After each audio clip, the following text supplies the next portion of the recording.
உதயநிதி பேசிக்கிட்டே இருக்காரு, மகளிர் பூரா வெளில கிளம்பிட்டாங்க, அவர் பிடிக்காமே கிளம்பிட்டாங்க. ஒரு தவறு எடுத்தாக வேண்டும். அடுத்த 100 நாட்கள் களத்தில் இறங்கி அந்த பிரச்சாரத்தை தமிழ்நாட்டு மக்கள் ஏன் உதயசூரிய சின்னத்திற்கு நம்முடைய தலைவர் தலைமையிலான கூட்டணிக்கு வெற்றி பெற வைக்க வேண்டும் என்ற அந்த பிரச்சாரத்தை மக்கள் மத்தியில் நீங்க கொண்டு போய் சேர்க்க வேண்டும்.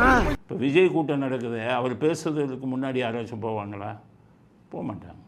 ஏன்னா அது கூடிய கூட்டம், இது கூட்டிய கூட்டம். காசு பார்த்து இது பண்ணிவிட்டு அவர் பேசிக்கிட்டு இருக்கா, கூட்டம் பூரா காலி ஆயிடுச்சு, எல்லோரும் போயிட்டாங்க. ஏன்னா ஆரம்பத்தில் 72 பார்த்தீங்கன்னா இதே பிரச்சனை வந்தது, மிகப்பெரிய கூட்டம் நடந்தது, 5 லட்சம் பேர் வந்திருந்தாங்க. எம்ஜிஆர் கருணாநிதி ஒரே மேடையில் பேசுகிறார்கள் அப்படின்னு. எம்ஜிஆர் அப்போ டிஸ்மிஸ் பண்ணலை கருணாநிதி அவர்கள். அப்போ கருணாநிதி முன்னாடியே போயிட்டார், மேடையில் உட்கார்ந்துருக்கிறார், எல்லோரும் பேசுகிறார்கள்.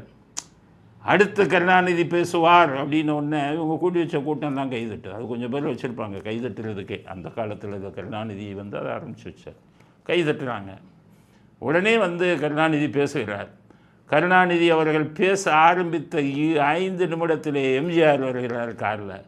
5 லட்சம் பேர் கூட்டத்தின் மத்தியில் ஒரு பரபரப்பு. என்னென்னா எம்ஜிஆர் வர்றார், எம்ஜிஆர் வர்றாருன்னு ஒன்று 5 லட்சம் பேர் எந்திரிச்சிட்டான். எந்திரிச்சிட்டு எம்ஜிஆர் வாழ்க, எம்ஜிஆர் வாழ்கன்னு கோஷம் போடுறான்.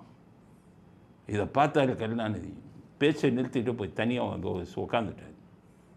எல்லோரும் சொன்னாங்க எம்ஜிஆர் வந்து உட்காந்துட்டாரு, நீங்கள் பேசுங்க, அவர் பேச சொல்லுங்கய்யா. ஏன்னா அவர் பேசும்போது கூட்டம் கலைஞ்சா அவ்வளோ கோவம் வரும், அவரை பேச சொல்லுங்கயான்னாரு. எம்ஜிஆர் பேசிட்டு போயிட்டார். எம்ஜிஆரை டிஸ்மிஸ் பண்ணதுக்கு மெயின் காரணமே கூட்டம் கலைஞ்சது தான், கருணாநிதி பேசும்போது. அதே கூட்டம் இப்போ உதயநிதி பேசும்போது கலைஞ்சி எல்லாம் ஓடுறாங்க.